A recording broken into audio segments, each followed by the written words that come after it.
ಇಷ್ಟು ವರ್ಷ ನಾವು ದೌರ್ಬಲ್ಯದಿಂದ ಬದುಕನ್ನ ಸಾಗಿಸ್ತಾ ಇದ್ದೀವಿ. ಯಾರೋ ಒಬ್ರು ಬೈದ್ರು ಅಂದ್ರೆ ಬೈಲ್ ಬಿಡಪ್ಪ ಸುಮ್ಮನೆ ಇರೋಣ ಅಂತ ಶಾಂತ ರೀತಿಯಿಂದ ಕೂತ್ಕೋತಿದ್ವಿ. ಯಾರೋ ಒಬ್ರು ಬಂದು ಹಲ್ಲೆ ಮಾಡಿದ್ರೆ ಹೊಡೆದವರೇ ದೊಡ್ಡವರಪ್ಪ ಅಂತ ಹೇಳಿ ನಾವು ಸುಮ್ಮನೆ ಕೂತ್ಕೋತಿದ್ವಿ. ಯಾಕೆ ಅಂತ ಕೇಳಿದ್ರೆ ನಮ್ಮ ಆದರ್ಶ ಜಗಜ್ಯೋತಿ ಬಸವೇಶ್ವರರು. ಬೈದವರನ್ನ ಬಂಧುಗಳೆಂಬೆ, ನಿಂದಿಸಿದವರನ್ನ ತಂದೆ ತಾಯಿಗಳೆಂಬೆ ಅನ್ನುವಂತಹ ಒಂದೇ ಒಂದು ನಾಣ್ಣುಡಿಯಂತೆ ಇವತ್ತಿನವರೆಗೂ ಕೂಡ ನಾವು ಶಾಂತಿ, ಸಹನೆ, ಸಹಬಾಳ್ವೆಯಿಂದ ಬದುಕನ್ನ ನಡೆಸಿದಂಥವು. ಯುವಕರೇ, ಬಹಳ ದುಃಖ ಆಗುತ್ತೆ. ನಿನ್ನೆ ದಿನ ಆಲ್ ಇಟಾಲಿಯನ್ ಕಾಂಗ್ರೆಸ್ ಪಾರ್ಟಿಯವರು ಕಲಬುರಗಿಯಲ್ಲಿ ಒಂದು ವೀರಶೈವ ಲಿಂಗಾಯತ ಸಮಾವೇಶ ಮಾಡ್ತಾರೆ. ಆಲ್ ಇಟಾಲಿಯನ್ ಕಾಂಗ್ರೆಸ್ ಪಾರ್ಟಿ ಆ ಸಮಾವೇಶದಲ್ಲಿ ಅಖಿಲ ಭಾರತ ವೀರಶೈವ ಮಹಾಸಭಾದ ಒಬ್ಬರು ಅಧ್ಯಕ್ಷರಿದ್ದಾರೆ. ದಿಲ್ಲಿಯಲ್ಲಿರುವುದು ನರೇಂದ್ರ ಮೋದಿ, ಕಲಬುರಗಿಯಲ್ಲಿರುವುದು ಹಮಾಲಿ ಮಾಡುವ ಮೋದಿ. ಬೆಂಗಳೂರಿನಿಂದ 2 ಕೋಟಿ ರೂಪಾಯಿಯನ್ನ ಲಗೇಜ್ ಮುಖಾಂತರ ಟ್ರೈನ್ ನಲ್ಲಿ ತೆಗೆದುಕೊಂಡು ಬರುವಂತಹ ಹಮಾಲಿ ಮಾಡುವ ಮೋದಿ ಇವತ್ತು ಇಡೀ ದಾಳಕ್ಕೆ ಸಿಕ್ಕಾಕೊಂಡು ಆ ವ್ಯಕ್ತಿಯ ಮೇಲೆ FIR ಆಗಿದೆ. ಆದರೂ ಕೂಡ ರಾಜಾರೋಷವಾಗಿ ಕಲಬುರಗಿ ಬೀದಿಯಲ್ಲಿ ಓಡಾಡ್ತಾ ಇದ್ದಾರೆ ಅಂದ್ರೆ ಇವ್ರ ಹಿಂದೆ ಎಂತಹ ಕ್ರೂರ ಶಕ್ತಿ ಇದೆ ಅನ್ನುವಂಥದ್ದನ್ನ ನೆನಪು ಮಾಡ್ಕೊಳ್ಳಿ. ನಿನ್ನೆಯ ಸಭೆಯಲ್ಲಿ ಕೋಟ್ನೂರ್ ಲಿಂಗಾಯತ ಮಹಿಳೆಯರ ಮೇಲೆ ಹಲ್ಲೆ ಆದಂತಹ ಘಟನೆ ಅದು ಸಿಲ್ಲಿ ಘಟನೆ. ಶರಣ್ ಪ್ರಕಾಶ್ ಪಾಟೀಲ್ ಹೇಳ್ತಾರೆ, ರಾಮೇಶ್ವರ್ ಕೆಫೆಯಲ್ಲಿ ಬಾಂಬ್ ಬ್ಲಾಸ್ಟ್ ಆಯ್ತು, ಅದು ಕೂಡ ಅವರಿಗೆ ಸಿಲ್ಲಿ ಘಟನೆ. ಹುಬ್ಬಳ್ಳಿಯಲ್ಲಿ ನೇಹಾ ಹಿರೇಮಠ್ ವಿದ್ಯಾರ್ಥಿನಿಯ ಹತ್ಯೆ ಆಯ್ತು, ಅದು ವೈಯಕ್ತಿಕ ಘಟನೆ. ಸೂಪರ್ ಸಿಎಂ ಹೇಳ್ತಾರೆ.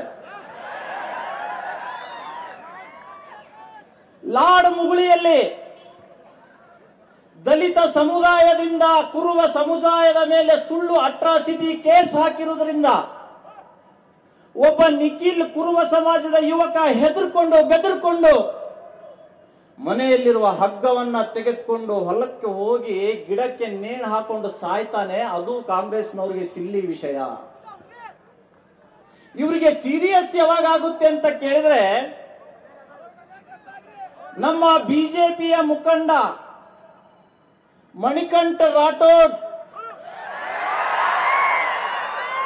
ಈ ಜೂನಿಯರ್ ಕೆಆರ್ಜಿ ಈ ಸೀನಿಯರ್ ಕೆಆರ್ಜಿ ವಿರುದ್ಧ ಮಾತಾಡಿದ್ರೆ ಇದು ಸೀರಿಯಸ್ ಮ್ಯಾಟರ್. ಇವರಿಗೆ ಮೆಣಸಿನಕಾಯಿ ಹಚ್ಚಿದಾಗುತ್ತೆ. ದಿಲ್ಲಿಯಿಂದ ಹಳ್ಳಿಯವರೆಗೆ ನಮ್ಮ ಕೆಆರ್ಜಿ ಫ್ಯಾಮಿಲಿಗೆ ಹೀಗಂದ್ರು, ನಮ್ಮ ಕೆಆರ್ಜಿ ಫ್ಯಾಮಿಲಿಗೆ ಕೊಲೆ ಮಾಡ್ತೀನಂದ್ರು. ಇವೆಲ್ಲ ಕೊಲೆಗಳಲ್ವಾ? ಇವೆಲ್ಲ ಹಿಂಸೆಗಳಲ್ವಾ? ಅದಕ್ಕೆ ಹಿಂದೂ ಸಮಾಜ, ವೀರಶೈವ ಲಿಂಗಾಯತ ಸಮಾಜ ಸ್ವಾಮಿ ವಿವೇಕಾನಂದರ ಸಂದೇಶವನ್ನ ಪಾಲಿಸಲಿಕ್ಕೆ ಪವರ್ ಈಸ್ ಲೈಫ್ ಅನ್ನುವಂತ ಸಂದೇಶ ಅಟ್ಟಹಾಸ ಮೆರೆಯುವಂತ ದುಷ್ಟ ಶಕ್ತಿಗಳಿಗೆ ನಮ್ಮ ಶಕ್ತಿಯನ್ನ ತೋರಿಸುವುದಕ್ಕೆ ಈ ಸಮ್ಮೇಳನ ನಿಂತ್ಕೊಂಡು ಬಿಟ್ಟಿದೆ.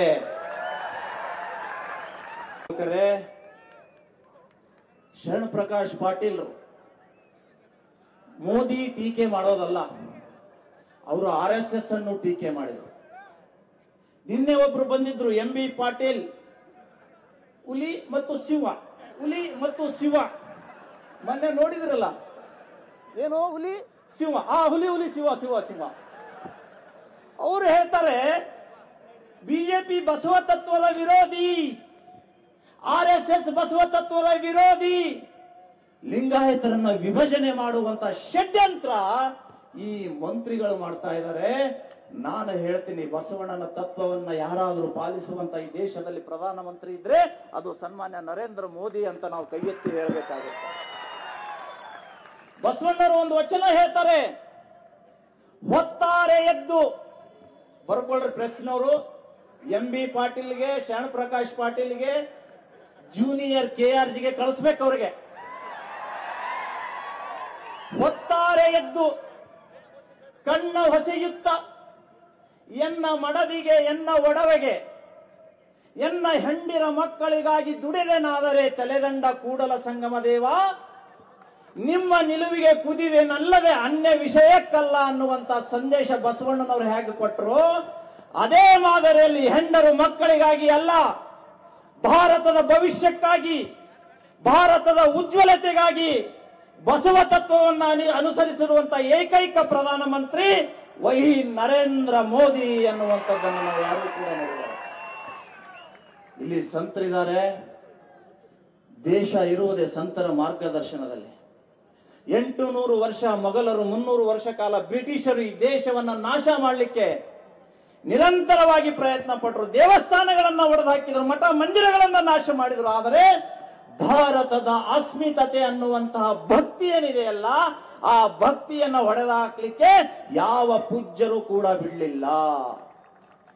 ಪೂಜ್ಯರೇ, ದಯವಿಟ್ಟು ರಾಜಕಾರಣಿಗಳ ಬೆನ್ನ ಹತ್ತದನೆ ಸ್ವಾಮಿಗಳಲ್ಲಿ ಎಂತ ಸಂದೇಶ ಇದೆ, ಶಕ್ತಿ ಇದೆ ಅಂತ ಹೇಳಿದ್ರೆ ಸ್ವಾಮಿ ವಿವೇಕಾನಂದ್ರ ಹೇಳ್ತಾರೆ, the yogi and sant of India, the yogi and sant of India can enter into diamond also by their fantastic power of yogi and sant ಅನ್ನುವಂತ ಸಂದೇಶ ಸ್ವಾಮಿ ವಿವೇಕಾನಂದರು ಕೊಟ್ಟರು. ಸಂತರ ಶಕ್ತಿ ಹೇಗಿದೆ ಅಂತ ಕೇಳಿದ್ರೆ, ಉತ್ತರ ಪ್ರದೇಶದಲ್ಲಿರುವಂತಹ ಯೋಗಿ ಆದಿತ್ಯನಾಥರ ಶಕ್ತಿ ಹೇಗಿದೆ ಅನ್ನುವಂಥದ್ದನ್ನು ನಾವೆಲ್ಲ ಅರ್ಥ ಮಾಡ್ಕೋಬೇಕು.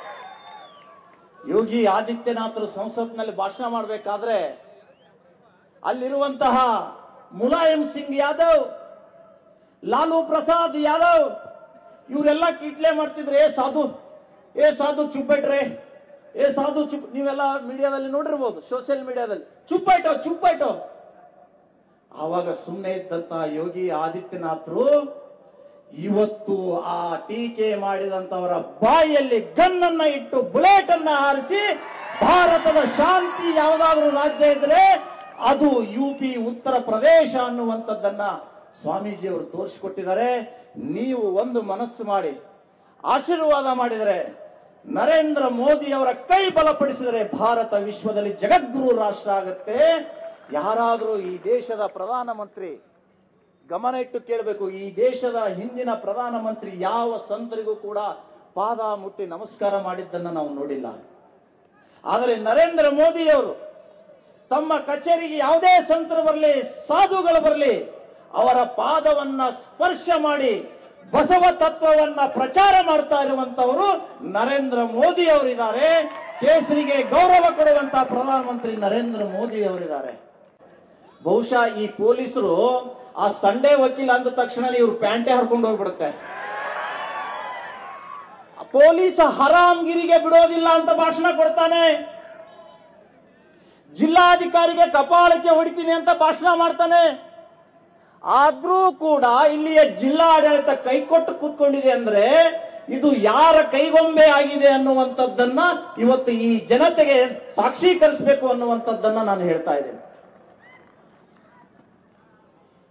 ಅದಾದ್ಮೇಲೆ ಯಾವಾಗ ಪೊಲೀಸರು ಅವನಿಗೆ ಹೇಳಿದ್ರೋ ಬಿಟ್ಟರೋ ಗೊತ್ತಿಲ್ಲ, ಫೇಸ್ಬುಕ್ ನಲ್ಲಿ ಲೈವ್ ಇರುವಂತಹ ಆಡಿಯೋ ವಿಡಿಯೋವನ್ನ ಡಿಲೀಟ್ ಮಾಡಿದ. ಯಾಕೆ ಡಿಲೀಟ್ ಮಾಡಿದ ಅಂತ ಕೇಳಿದ್ರೆ, ಒಬ್ಬ ವ್ಯಕ್ತಿ ಒಬ್ಬ ದುಷ್ಟನನ್ನ ಪ್ರಶ್ನೆ ಮಾಡಲಿಕ್ಕೆ ಪ್ರಾರಂಭ ಮಾಡಿದ್ರೆ ಆ ಫೇಸ್ಬುಕ್ ನಲ್ಲಿರುವಂತಹ ವಿಡಿಯೋನು ಡಿಲೀಟ್ ಆಗುತ್ತೆ, ಅವನ ಹಾರ್ಟು ಕೂಡ ಡಿಲೀಟ್ ಆಗುತ್ತೆ ಅನ್ನುವಂತಕ್ಕೆ ಇದು ಸ್ಪಷ್ಟ ಸಾಕ್ಷಿ ಇದೆ.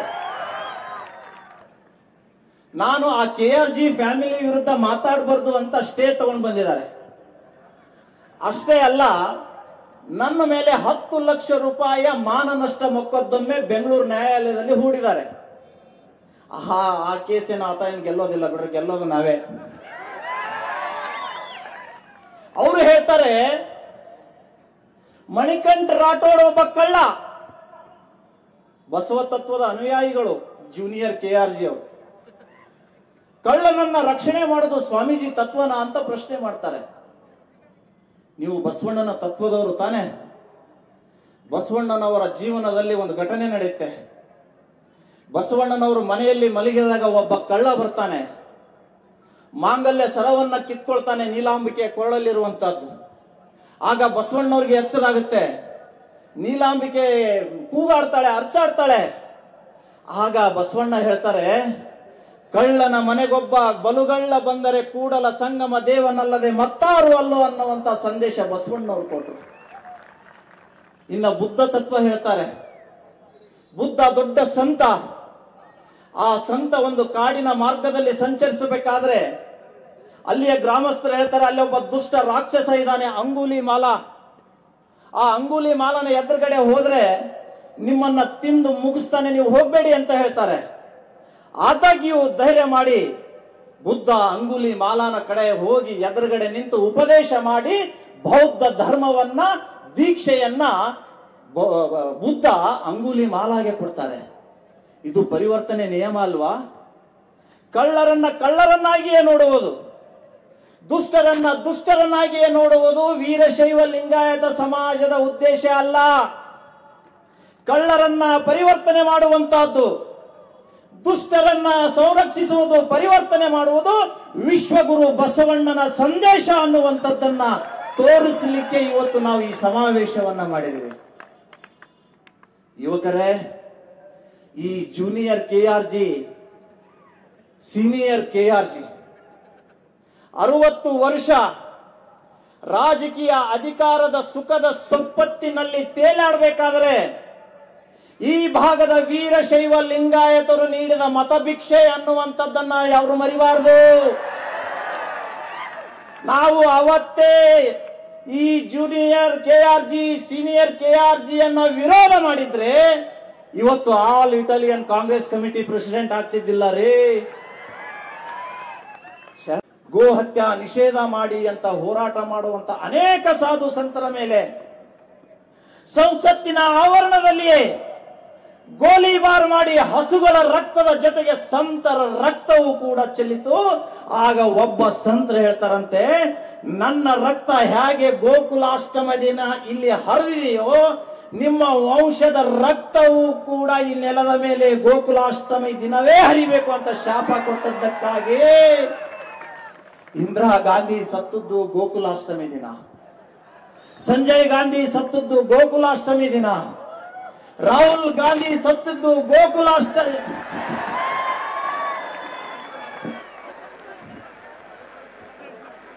ರಾಜೀವ್ ಗಾಂಧಿ ಅಷ್ಟಮಿ ದಿನ. ಯಾಕಂದ್ರೆ ಸಿದ್ದರಾಮಯ್ಯನವ್ರ ಭಾಷಣ ಕೇಳಿ, KRG ಅವ್ರ ಭಾಷಣ ಕೇಳಿ ಅದು ರಾಹುಲ್ ಗಾಂಧಿ ಅಂತ ಬರ್ತದೆ ಹೆಸರು. ಏನಾಗುತ್ತೋ ಯಾರಿಗ್ ಗೊತ್ತು. ಈ ದೇಶ ಬಲಿಷ್ಠತೆಗಾಗಿ, ನಮ್ಮ ಸಮಾಜದ ಸಂರಕ್ಷಣೆಗಾಗಿ ನಾವೆಲ್ಲರೂ ಕೂಡ ಒಂದಾಗೋಣ, ಒಗ್ಗಟ್ಟಾಗೋಣ. ಸ್ವಾಮಿ ವಿವೇಕಾನಂದರು ಒಂದು ಮಾತನ್ನ ಹೇಳಿದ್ರು, ಅದನ್ನ ಕೊನೆಗೆ ನಾನು ಹೇಳಿ ಮುಗಿಸ್ತಾ ಇದ್ದೀನಿ. ಸನ್ಮಾನ್ಯ ನರೇಂದ್ರ ಮೋದಿ ಅವರು, ಅವರ ತಾಕತ್ತು ಏನು ಅನ್ನೋದು ವಿಶ್ವವೇ ಕೊಂಡಾಡ್ತಾ ಇದೆ, ಅವರ ಶಕ್ತಿ ಏನು ಅನ್ನುವಂಥದ್ದು ಇಡೀ ಜಗತ್ತೇ ಕೊಂಡಾಡ್ತಾ ಇದೆ. ಅಷ್ಟೇ ಅಲ್ಲ, ಪಾಕಿಸ್ತಾನದಲ್ಲಿ ಕೂಡ I want to Narendra Modi ಅಂತಿದ್ದಾರೆ. ಬಂಧುಗಳೇ, 2047ಕ್ಕೆ ಏನಾಗುತ್ತೆ? ಭಾರತಕ್ಕೆ ಸ್ವಾತಂತ್ರ್ಯ ಸಿಕ್ಕು 100 ವರ್ಷಗಳ ಕಾಲ ಆಗುತ್ತೆ. ಆ 2047ರಲ್ಲಿ ಇಸ್ಲಾಮಿಕ್ ಆಡಳಿತ ಬರಬೇಕು. ಇಲ್ಲಿಯ ಬಾಬಾ ಸಾಹೇಬ್ ಅಂಬೇಡ್ಕರ್ ಅವರ ಸಂವಿಧಾನ ತೆಗೆದು ಹಾಕ್ಬೇಕು.